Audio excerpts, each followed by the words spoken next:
लगो बिल्कुल फुल ॾियण लॻो मां कुरान पढ़ण बस कई त घोड़ो भी चुप थी वियो वरी कुरान पढ़ण शुरू कयो में त वरी घोड़े तड ॾियण शुरू कया वरी कुरान पढ़ण बस कयो में घोड़ो भी बस थी वियो मुंहिंजो बच्चो नंढड़ो यहया पासे में सुतल हुयो मूंखे डप थियो त घोड़ो फुल ॾींदे मुंहिंजे बच्चे खे लताड़े न विझे सुभान अल्लाह मुझे बच्चे के मथा लतू न हणे उन्हें के नुकसान न पहुंचाए मुंह पंजे कुरान पढ़न बंद कयो या रसूल अल्लाह फकुंतु इलैया फइज़ा मिस्लु ज़ुल्लत फौक रसी फिया अमसालु सुरुज सुभान अल्लाह या रसूल अल्लाह हिय जो नजर खणा मथे दिसा जे छटी छांजी विंदी जे शामियानो मथों छायला ये मुझे घर जे मथा ये मुके नूर जी चादर नारे तकबीर नारे रिसालत नारे तहकीक उलमाए अहले सुन्नत या रसूल अल्लाह ये जो दिसा तो मुझे घर जे मथा नूर ही नूर नजर आयो सुभान अल्लाह सुभान अल्लाह जो सल्लल्लाहु अलैहि या रसूल अल्लाह व सल्लम अलैका या हबीब सल्लल्लाहु अलैहि या रसूल अल्लाह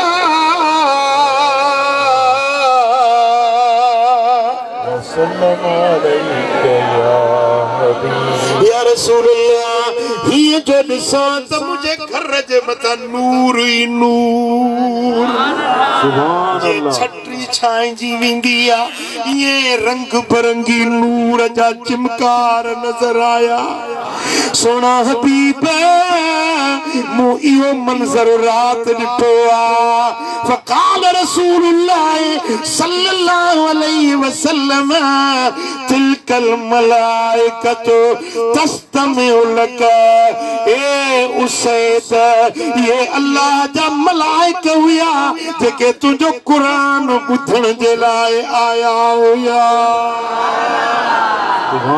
आसमान ता मलाइक लही आया ये जेके मथों छाव करे बीठा तो ते रब जी रहमत पई वसे तिलकल मलाइकतु तस्तमिउ ये ॿुधण आया हुया तुझे किरात के तुझे मिठड़े आवाज कुरान वारे के ॿुधण जे लाइ आया वलो करात ला असबहत यरा अन्नास मा तस्ततिर मिनहुम ए उसैद जे कुरान पढ़ंदो रहिया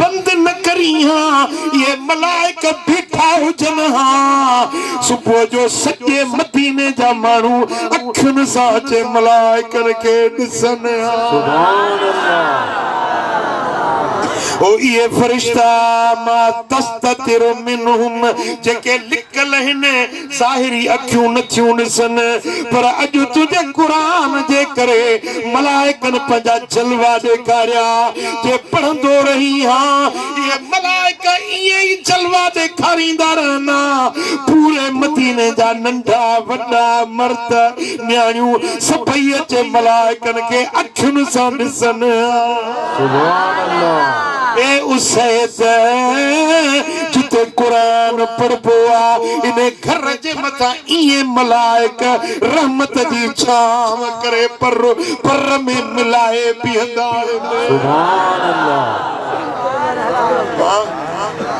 अहिड़ो कम कजे या न कजे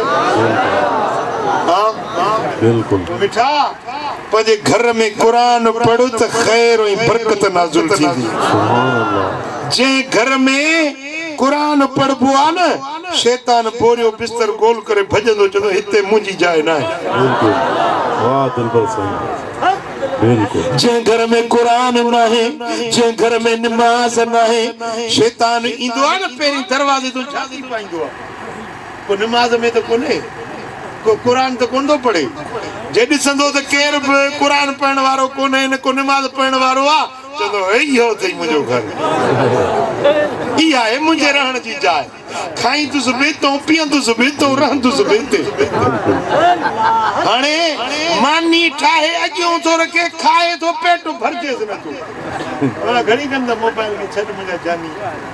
वाह मदीनो ॾेखारी थी। या सॼो ॾींहुं मोबाइल तो वठा, मां घड़ी खन तो वठाया। हाँ हाँ बिल्कुल। ओ मुझा प्रिय प्यारा, शैतान चवंदो आ त हे घर वा हिते रहंदुसि, हितों खाईंदुसि, हितों पीअंदुसि।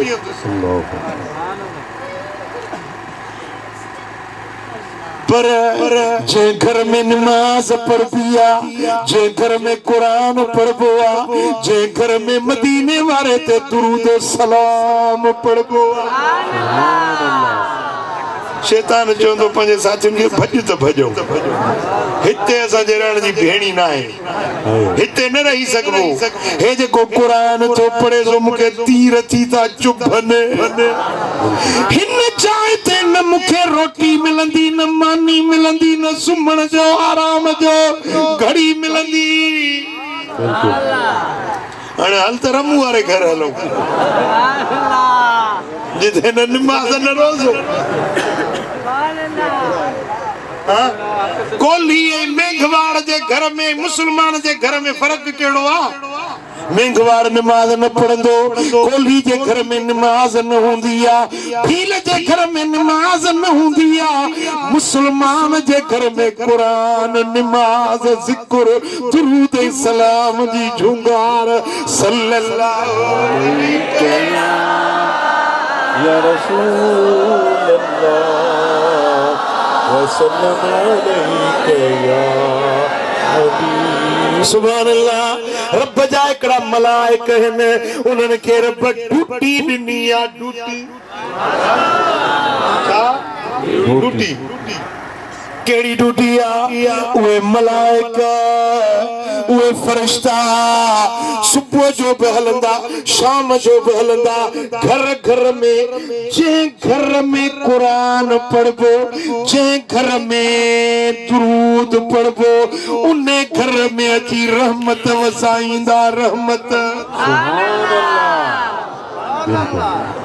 वाह सही बात। सॼो मदीना पर रहमत उन्हें घर में वसाईंदा जे घर में दुरूद सलाम हूंदो। तो तहां के भी खपे या न खपे? हिकड़ो मानू पे मुखे चवे चईसी पैसा गणे तो रखा, पैसन में चाबी भी मुंह वटा टिंचोड़ दम। गणे पैसा रखा तो 20,000 रखा, केडी खोलिया तो 19 अरे 1000 काढे वियो, कुंजी भी मुंह वट। मता को ज़ाल खणे या धी या पुट खणे, कुंजी भी मुंह वट। सही गणे रखा 50,000, ॿिए ॾींहुं 3 ॾींहं ते खोलिया त 45 पिया। यार 5 काढे विया। से हाणे महिरबानी कयो, ताला वारा आयो का दुआ दसियो, को वज़ीफ़ो दसियो, को तावीज़ दसियो, अलाए छा आहे मूंसां खेस आहे। लगत जो हिसाब आहे, लगत।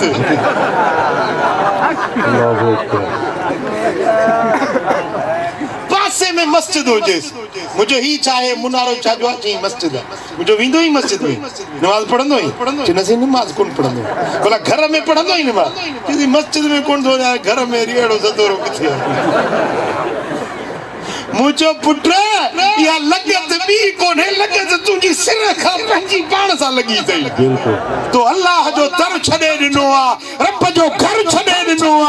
ये जिन्नात हने जेकी तुझे घर में ये खे सकन था, तुझा पैसा था खणन। तू अल्लाह जो कुरान पढ़, दुरूद सलाम पढ़, तो तुझे घर में शरीर जिन्न भजी विंदा, शैतान भजी विंदा, तुझे घर में रहमत बरकत नाज़िल। सुभान अल्लाह।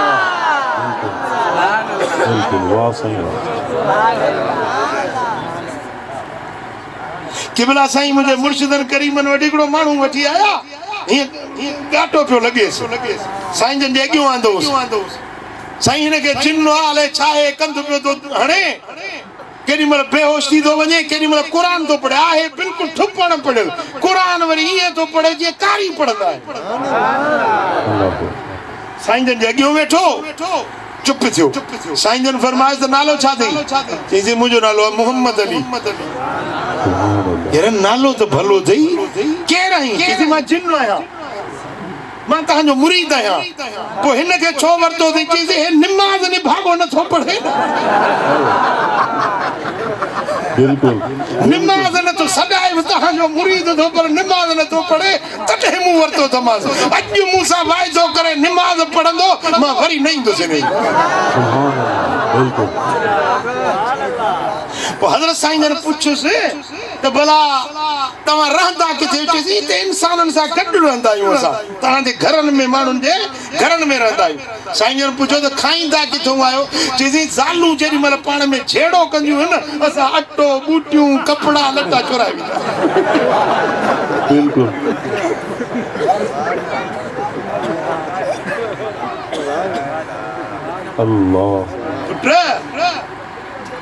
इहा क़ौम बि असां सां गॾु रहे थी पई, तव्हांजे हिन जलसे में बि वेठा आहिनि। सम्झो था, हिकिड़ा नेक जिन आहिनि, हिकिड़ा वरी शरीर जिन आहिनि, जीअं माण्हुनि में के सुठा के भला के रकास। इन्ना मिन्नल कासितून व मिन्ना दून ज़ालिक, के सुठा आहिनि, के मठा आहिनि, के भला आहिनि, के चङा आहिनि, के वरी बुछड़ा आहिनि, के शरीर आहिनि। इन तरह सां जंहिं घर में निमाज़ न आहे, जिते ज़िक्र न आहे, जिते क़ुरान न आहे, इन घर में शरीर जिन्ननि जो देरो हूंदो आहे, हिते शयातीन जो आखेरो हूंदो आहे, हिते बेहयाई इन घर जे अंदरि न ख़ैर रहंदो, न बरकत रहंदी, न पाण में मोहब्बत रहंदी। ज़ाल जो मुंहुं पंहिंजो, मुड़स जो मुंहुं पंहिंजो, काॾे मुंहुं मरियम जो, काॾे टंडो हलाया। बोली साहब नालो छा? मोहम्मद खान। बोली साहब मोहम्मद खान। वरी ईंदा साईं मोहम्मद खान, मूंखे को तावीज़ त लिखी ॾे, ज़ाल नथी ठहे। जाम